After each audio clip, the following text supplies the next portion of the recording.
dua bocah kembar tewas saat hendak menyeberang jalan di Pangandaran, Jawa Barat. Keduanya meninggal dunia setelah dihantam motor gede atau moge yang melaju kencang.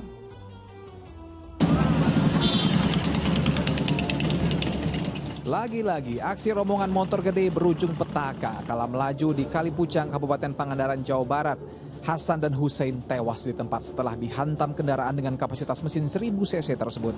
Kecelakaan terjadi kala keduanya hendak menyeberang jalan pulang ke rumah. Tiba-tiba, dua motor yang melaju dengan kecepatan tinggi datang dan menghantam keduanya. Korban seketika tewas di tempat, sementara pengendara motor hanya mengalami luka ringan.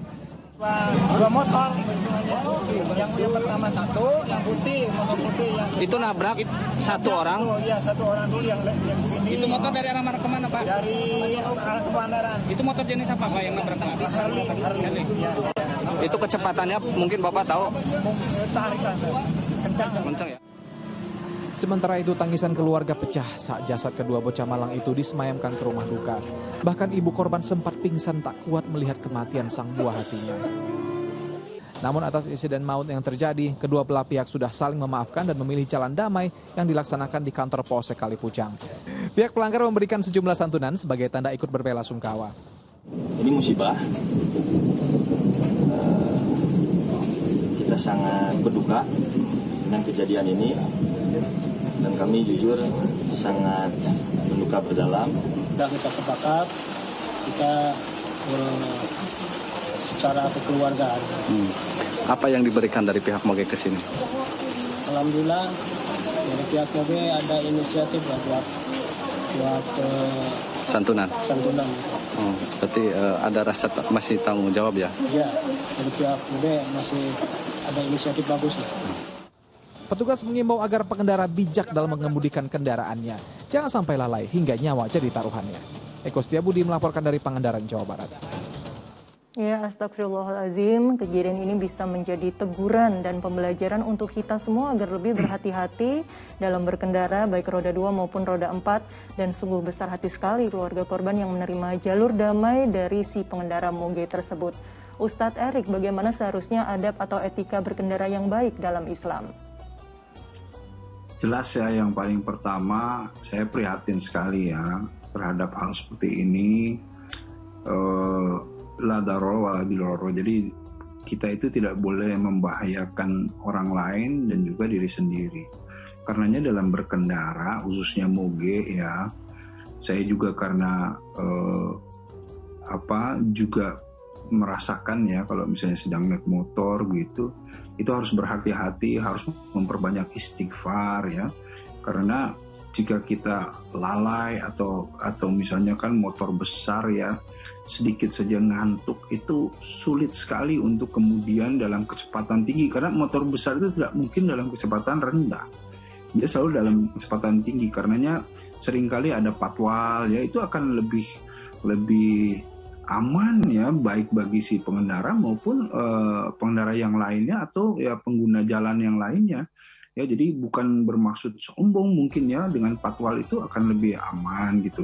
Dan juga bagi pengendara ya, memang dia tidak boleh kemudian bernafsu untuk kemudian memacu kendaraannya dengan tinggi dan karena besar dan lain-lainnya. Ini harus memperbanyak istighfar di perjalanan itu. Dengan istighfar insya Allah ya, rasa kantuk akan hilang ya, dan setiap 1,5 jam itu harus berhenti ya, itu SOP-nya agar supaya tetap terkontrol begitu. Nah, ini yang diharapkan ya. Jadi jangan sampai lalai dan merugikan yang lainnya, padahal tentu kita tahu ya, semua mengetahui yang namanya rombongan motor itu pasti berlaju kencang gitu ya, mau kecil mau besar. Kalau sudah kemudian touring bersama-sama itu biasanya kencang gitu ya.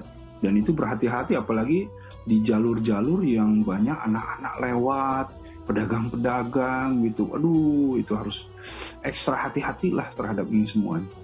Ya, Masya Allah, harus banyak istighfar di dalam berkendara. Kemudian mungkin jika ada satu orang yang mengantuk begitu, bisa disampaikan juga, tidak harus memaksakan diri untuk mengikuti rombongan yang lain begitu ya Ustadz.